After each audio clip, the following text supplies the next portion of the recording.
step. It avoids the loss of resolution. It doesn't use a scintillator. So with scintillators, with cassette, you lose resolution. Yeah, so anytime there's a scintillator involved, there will be some loss of resolution And when you saying loss of resolution, you mean? on the image. Lots of detail.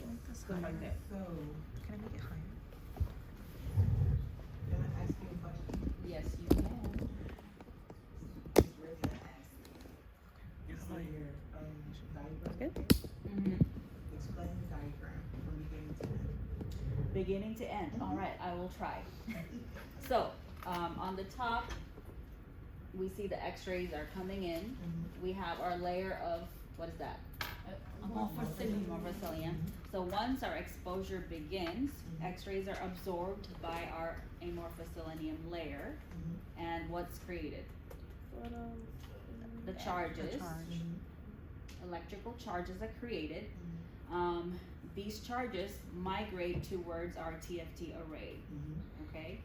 And the charges are stored in the capacitor where they are Temporarily amplified or magnified. These electrical charges, they are analog. So what do we need to do now? converted to digital. We need to make them digital. So these are converted to a digital code by the TFT. They read that digital signal and they transmit it to our computer where it's processed, and then finally our image is displayed. Now, so there's doesn't the no- ADC convert it to digital? That's wrong. Yeah, this is just reads it and So there's temporarily no- stores yeah, it that until just it's reads ready it to and use then it. sends it to ADC. So the TFTs read that signal, And it send it temporarily to stores the- it until it's ready to use it. yes. So the TFTs read the signal, sends it to the ADC to convert it, To To digital. digital, yes. and then finally to the computer Yeah. and workstation. Ooh, that was a lot.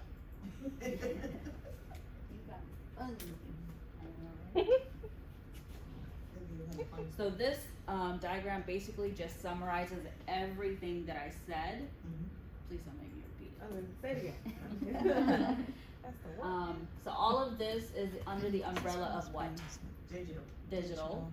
We have CR, scintillator, visible light, has a CCD, okay? And then we have indirect. I'm sorry. Where's the not- laser? They're not both CR. indirect. This is just indirect and direct. So indirect has CCD and the scintillator. The other method has a photodiode and a TFT array. And then finally, our direct has a photoconductor, charges are created, and we also have the TFT array. So this is just talking about DR.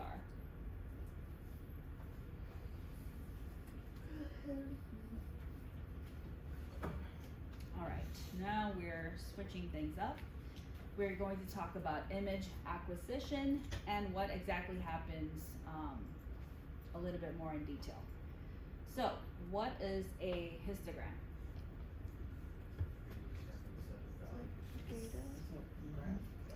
It's sort of like a bar graph, which a graph represents Representation of a data, set.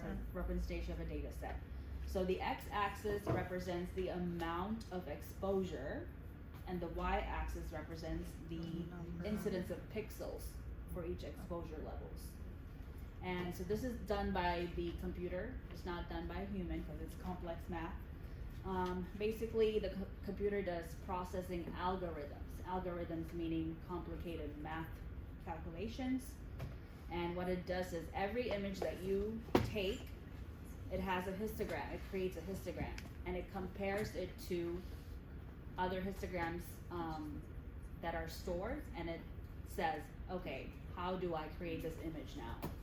So it basically compares and creates the image for you. And that process is called histogram analysis.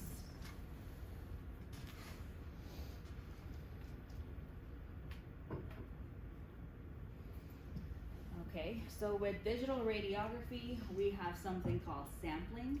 So that basically For example, we know that the photodetector is responsible to do what? Convert it to a light. signal. Detect the light and capture that and send it to the ADC. ADC. So while our PSV plate is in the processor and it's being scanned by the laser, what's happening is that laser, the light is being released and converted to electric charge, right? And we already said the charge is captured by the photodetector and it's continuously being sent to the ADC. That is sampling, where it's taking that signal and sending it to the ADC. So it's sampling. So this process by the ADC is called sampling, and then how often that data is sampled is called sampling frequency. Basically, how much data is being sent across per second. So the more often that this happens, our sampling frequency is gonna go up. Okay? Sampling pitch, that's basically talking about the less distance that is there between data points. So if our sampling frequency is high, that means our Sampling pitch goes down. sampling pitch is Down. down. And the green is the sampling pitch is the distance between laser beam positions during processing. And for DR, it's the distance between DELs, detector elements. Can you repeat the sampling? You said if the sampling goes up, what goes down? So the more often data is collected and sent, our frequency goes higher, right? And so the more often it happens, our distance gets shorter, so our pitch goes down. Does that make sense? Just as the wavelength becomes smaller, like you said, the frequency really big, not- becomes Not smaller. the wavelength. The frequency Frequency. increases, Frequency. wavelength becomes small, in this So case, like- the wavelength Like becomes do something something big. more times. Yeah. So you have But space this in between the, Yeah, so for example, if our frequency goes up, Wavelength. it's getting shorter, right? Yeah, less space. So The our sampling pitch pitch is is smaller. getting shorter. So I guess pitch you can kind of relate it to Like time. wavelength. Yeah. Time in between. So this is explained better in page 119 of your textbook, if you're curious and you want to read. Ma'am, what is, why is sampling frequency equal to one sampling pitch? When is it equal to one Because sampling it's- pitch? So basically you just have to know this formula. Sampling frequency is 1 over sampling pitch. Or one over. Will they give us a sampling pitch if we have to do that? It's I inversely honestly don't think they'll This give is you just telling you problems. that it's Inversely inverse. proportional. Yeah. The Oh, frequency is inversely inverse to Yeah, pitch. it's just showing you the relationship. Yeah, sampling frequency increases, sampling pitch decreases, Mhm. so. So higher your sampling frequency, Lower your sampling pitch. lower your sampling frequency. Higher your sampling. Alright, bit depth. What is bit depth, Jay? Bit depth is the range of grayscale. So, Okay, like 2 to the nth power. okay, so it's talking about the number of bits, or the available grayscale that can be displayed within a pixel. So the number of shades of gray that can be displayed within a pixel. It's talking about the bit depth. CR systems have 16,384 shades of gray. And the number of photons that's detected within a pixel determines the shade of gray. So greater the number of photons, the darker the shade of gray. Okay. And with the digital system, the greater the bit depth, the more shades of gray available to display the attenuated anatomic tissue.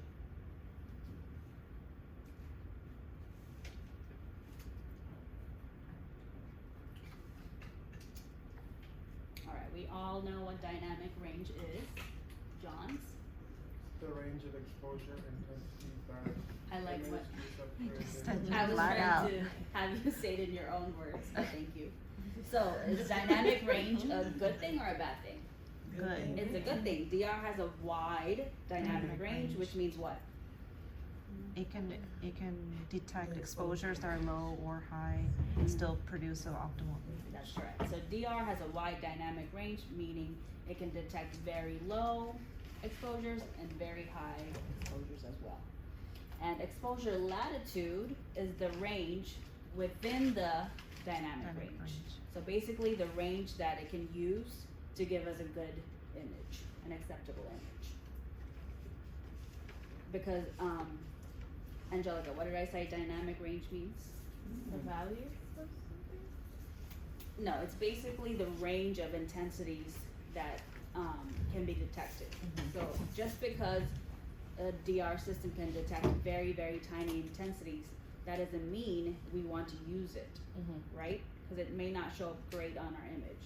So the range of intensities that we actually want to use to create our image to make it look good, that is our exposure latitude. Oh. So it's like that range within the big range, if that makes sense.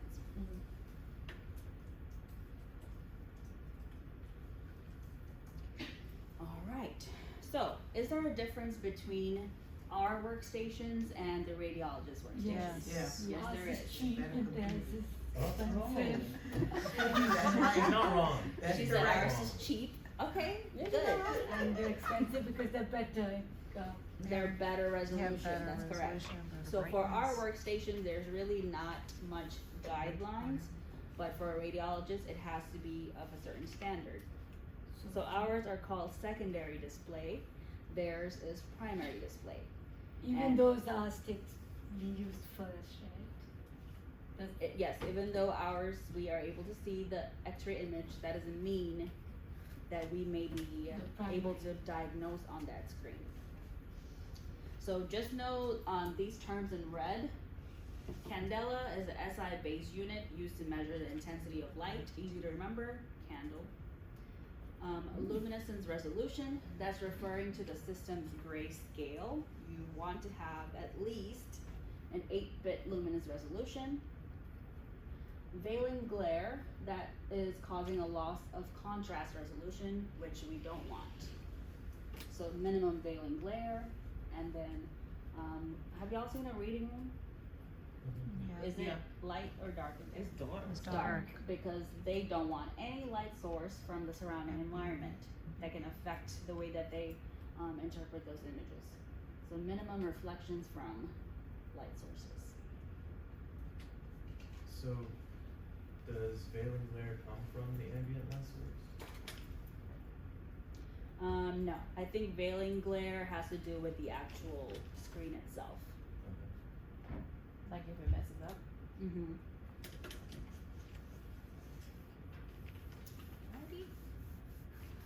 Secondary workstations, which is what we use to view the images. They're not used for official interpretation, and that's basically the monitor at the X-ray console that we use to verify our images. So do not do post-processing. What? Too much. That's why they tell you not to do post-processing because then that way, because the radiologist is able to see the correct image. Because if you post-process Oh, it, you yes. mess it up far more. It's gonna remove some pertinent data.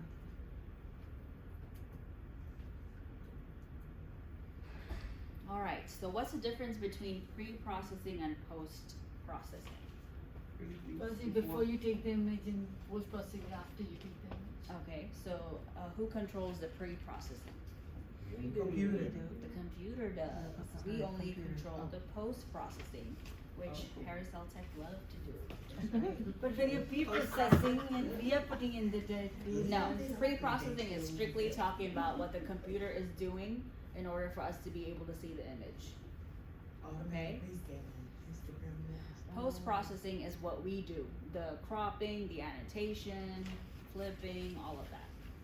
But when we're setting up 70 kVp or 40 kVp, that we are doing it before. That is exposure technique, that's not pre-processing.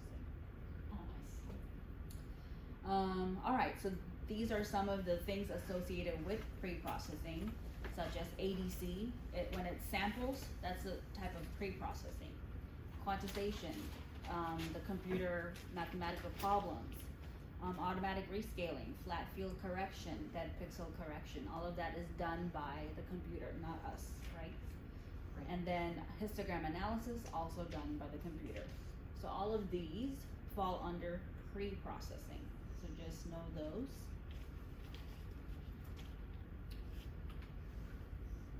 Flat field correction is basically, have y'all seen any tech perform quality control? Mr. George, on what, the care stream or? Oh, Oh. The, in Smith Clinic, I saw, what's her name? I don't know who you're talking about. Does this have like a- Who's in Smith? Gracie. Yes, I saw her do like, calibration and like, you know, just shoot up the x-rays, but I don't know if it was flat field correction though. Like just to shoot and see if there was, equal amount of density on the IR, yeah. Okay, so, sometimes tech may be responsible to do quality control, and we use something called an FFP, which is a flat field phantom, and it's inserted into the window of the x-ray tube. There's a little notch there, they can just put that in there, and basically you're testing to see if there's any, dead pixels, if everything comes out uniform. So if your detector is working correctly, the image that comes out should be uniform, like a single gray color. If it's something that looks like that, or if there's any specks of white, that means a detector needs to be properly calibrated. And that's usually done by the engineers or the physics team. And you said this is called a flat field? Phantom.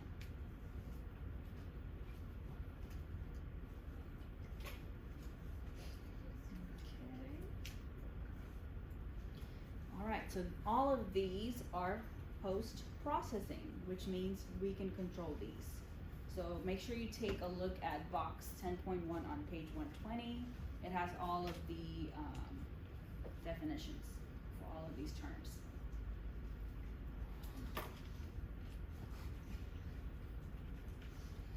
Alright, so windowing. Window level controls what? Brightness. The brightness. Window width controls your contrast. Images should be on a computer monitor with enough brightness so that you're able to see all of the shades of gray. This is only for primary workstations though. So the radiologist should be able to see all of the shades of gray in the image.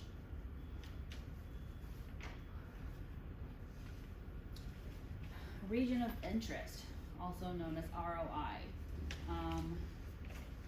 This is typically for like CT and sometimes panorexis. It basically lets you select an area of interest, and it helps, like if the radiologist has this function, it helps you kind of locate or characterize the disease going on in the image.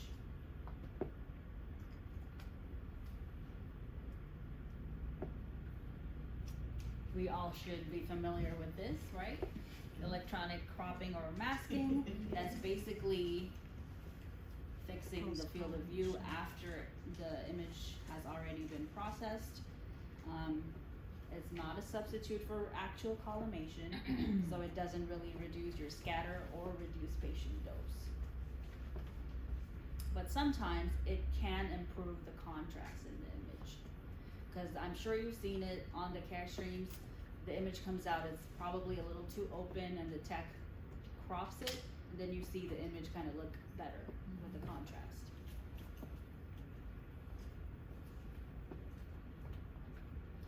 Stitching or partitioning, where have you seen stitching before? Scoliosis. Scoliosis, so it takes 3 separate images, and then it all comes together as one image. So failure to properly stitch may lead to a partitioning artifact. So that basically means instead of the image looking as one uniform, it can kind of like stagger. So all this time we heard of multiple images, so this multiple images is minimum 3 or the number that you gave, minimum 3 or 3 in total now? 3 in total. Is there anything Yeah. other than to be uses for healing and scoliosis? Not that I have seen. I've only seen stitching when they do scoliosis series. There's a mosquito here. Alright, edge enhancement. It sounds just like it is. It enhances the edges of the image, so it increases the contrast on the edges. So if you take a look here, you see how it's kind of fuzzy looking? So after edge enhancement, it looks a lot brighter, right? You see that? I personally have not seen edge enhancement on any of the equipment. But what it basically does is increase the contrast along the edge of the structure. But for it to work correctly, you must have sufficient exposure. However, one disadvantage is that although it increases the signal or the brightness, it will make your image look a little grainy. More doors also. Equalization, that's basically brightening up overexposed areas or darkening underexposed areas. So I don't know if you've seen, it has a function on there that says, I think it says latitude or something like that.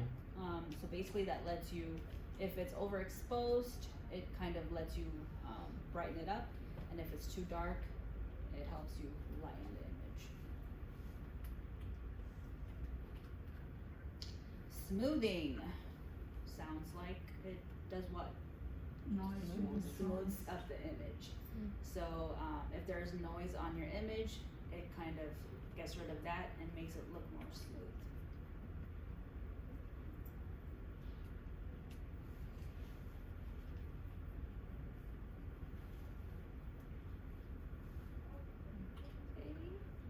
Annotation. We know Harris what Health that text means. favorite? What'd you say?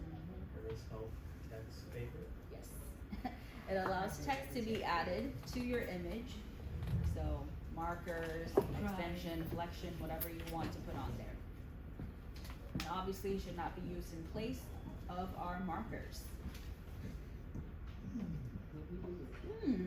But this image has, So what do you think? What did you say, Shani? I think this image has a digital mark. Yes. That's annotation. Image flip. So it lets you flip your image over any axis, horizontally, vertically. It helps you rotate the image. That's all there is to that. Image inversion. You've seen these, right? Changes the image from negative to positive, or vice versa. At MD Anderson, whenever we did a chest x-ray for PICC line placement or a portacat, the doctors also wanted you to send the inverted image also, because it helped them to see the placement better. Can't they invert it On their own? One step of work more for No, they just want you to do it for them.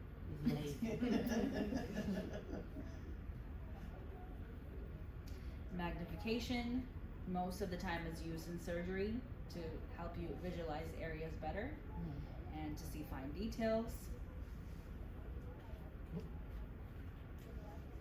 Exposure indicator, what is that?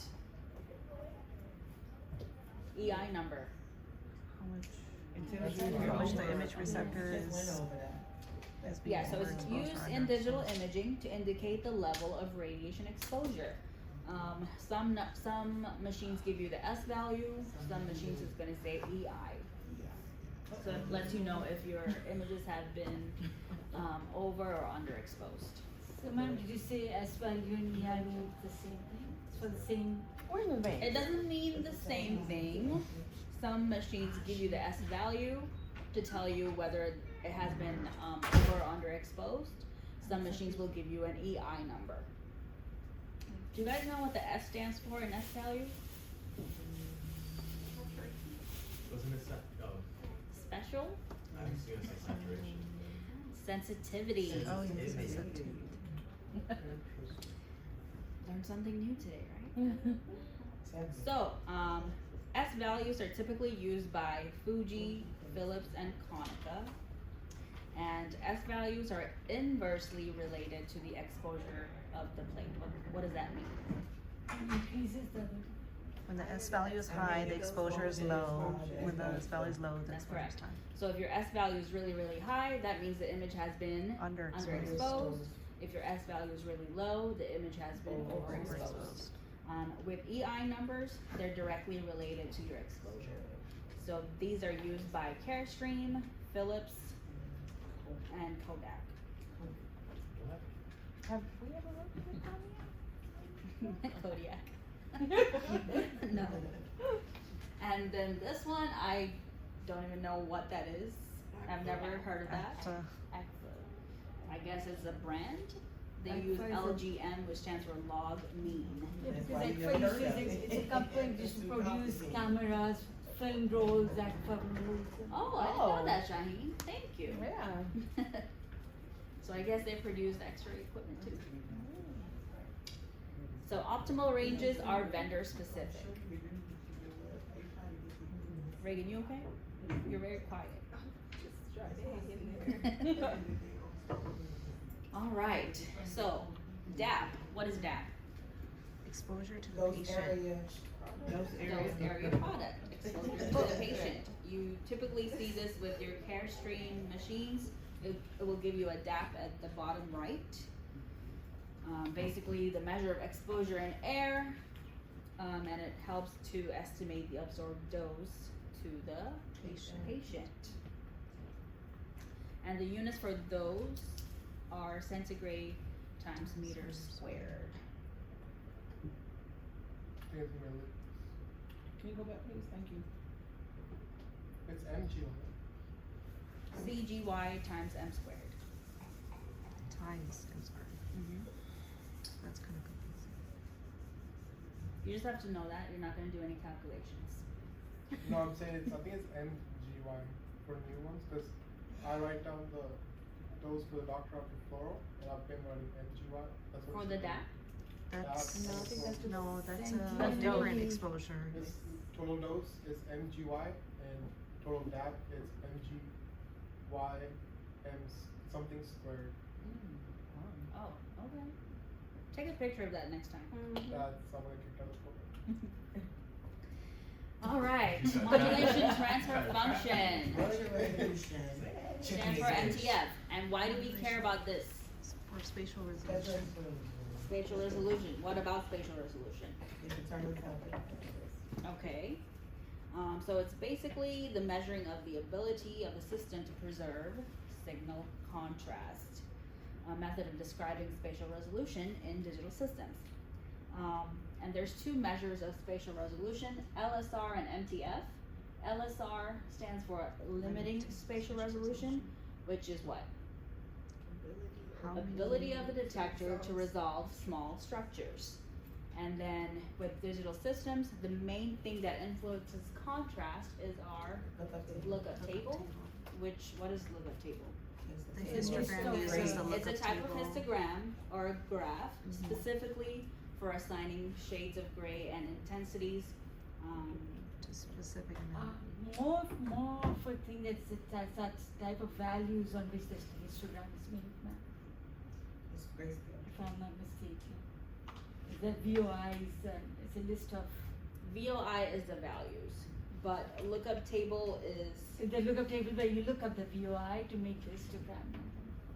At least I think that. No, it's No, no. it That's uses not a lookup lookup table. table yeah. And you look to at the produce the grayscale. VOI.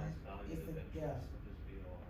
So you see the VOI in the lookup table to make the histogram. Yes. Yes. So that's. Yes. Woo, child.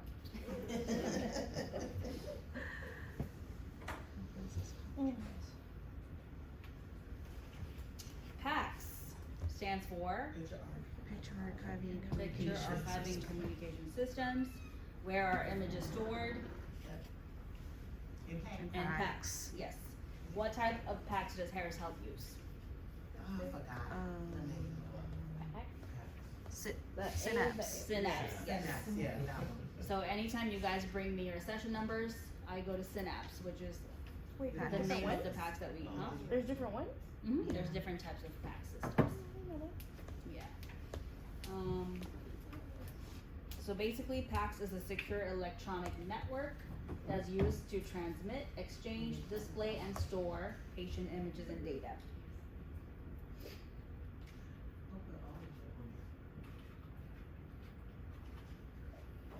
And then DICOM is A language for the It's a- fax. it's Is a the language in that form. common language that's used to Storage.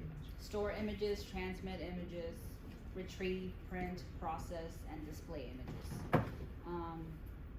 So basically, it's an international standard for medical images and the related information. So it defines the way that images have to be displayed, stored, transmitted, all of that.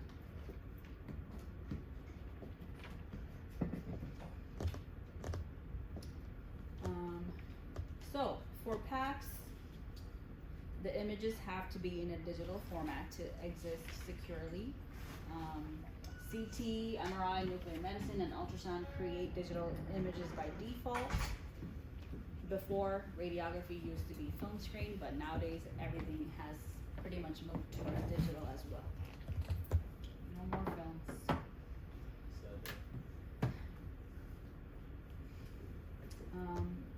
So once the images are digital and in PACS, it allows, or DICOM allows them to be viewed from anywhere, and that's basically teleradiology. Nowadays, radiologists don't even have to be present on site to diagnose or interpret your images.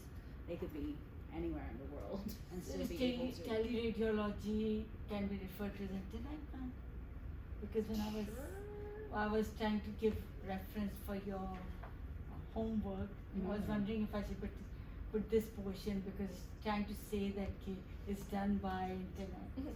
It's online. I mean, it is online, but when we talk about teleradiology, that just means that images can be viewed at any workstation, whether it's in the hospital or if you're away from the hospital. It's not only online. Yes. You don't just pull this up on your phone. Yeah. And then multiple people can view the images on multiple workstations at the same time.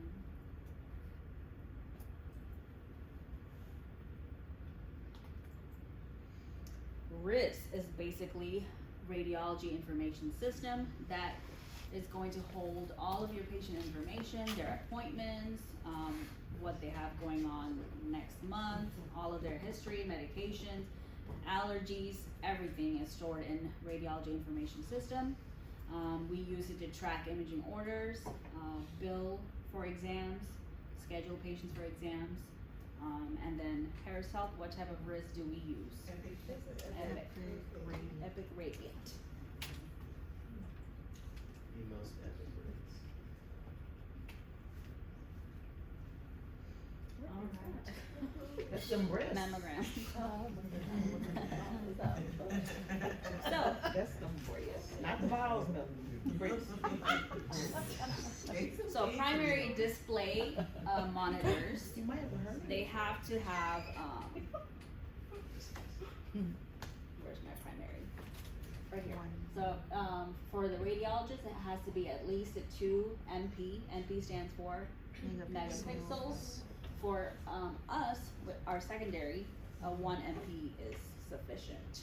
Because the M is capital, it is mega and not milli. It's megapixel, yes. So for primary or the radiologist, it has to be at least 2. For us, 1 is enough. But for mammogram specifically, it has to be 5. Because there's a lot of detail in the breast tissue that needs to be visible. Yes.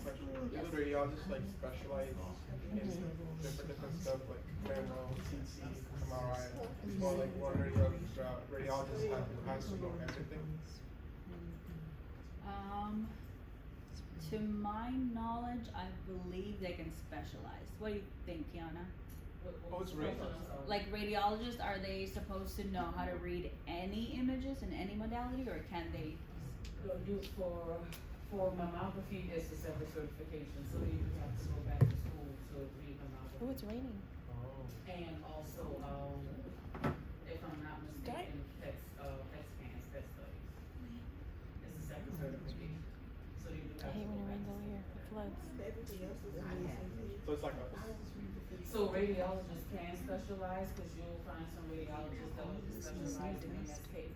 We split it. And then you'll On find spring, some we that'll, split it in 10. they can pretty much read anything, but if you hear them like they specialize in body, that's mainly for like We CT spent and half a MRI. semester in this. But the specialties will be mammography and like. Well, I guess it's something nuclear you should be like, medicine, that's a separate like, I wanna go to this. The more certificates, the more money. I'm sorry. The more certificates, the more money. Yeah, Yeah. for sure. It's like going, it's like the medical doctors these days who specialize in trying to on the parotid gland or different things. Not like olden days when they would always, they Yeah. kept Yeah, I was because doing the case, they're not that specialized in the Indian subcontinent. They go general with everything. Yes, Shaggy. Alright, 2 more slides. Class ends at 11:15, right? And this sense that chapters so you can get. Yes, I have to end it at the right time, cause you know who's around. And he learned Alright, so data storage. Digital images require a lot of storage space, right? They're primarily stored on computer servers. The servers can be in-house, they can be in the cloud, and then they could also be hybrid, meaning more recent are stored in-house, and then older ones are stored in the cloud. That's all you need to know about that. And last one, data storage. There's 3 different classifications that you need to know. Offline, meaning it's a physical drive stored on a shelf somewhere, and you need to manually go retrieve it, but that's back in the days. Nearline storage is a physical drive stored on a shelf, but it can be retrieved by a robot, and the data can be accessed in 60 seconds. Nearline storage also includes external drives that can hold data. All you need to do is put it into the appropriate place for you to access it. And then finally, we have online, which is connected to the PACS network. So where would the nearline be? Like, they have some in the hospital or? Nearline would be those big rooms full of like this. Oh. Yeah. I feel like that's like a movie thing. Yeah. Who has that? But they won't be like within the hospital, or they would be? I don't think they're within the hospital, no. Cause in the hospital, they just use PACS. Mm-hmm. Yeah, I don't know where they would use that. Some type of All right. research. It's in a tank. We have finished chapter 10, praise the Lord. So we have about 15 minutes. When is in that PowerPoint? I'll send the PowerPoint. When is it? This time goes on Shaheen. I have it up there for the 19th, but I'm not sure. I don't think I changed the date. It should be the same on the syllabus. The 19th. But I thought, what's today, the 13th? Today's the 14th. 14th. The 19th is Tuesday. Friday the 30th. No, for this one, I told her to.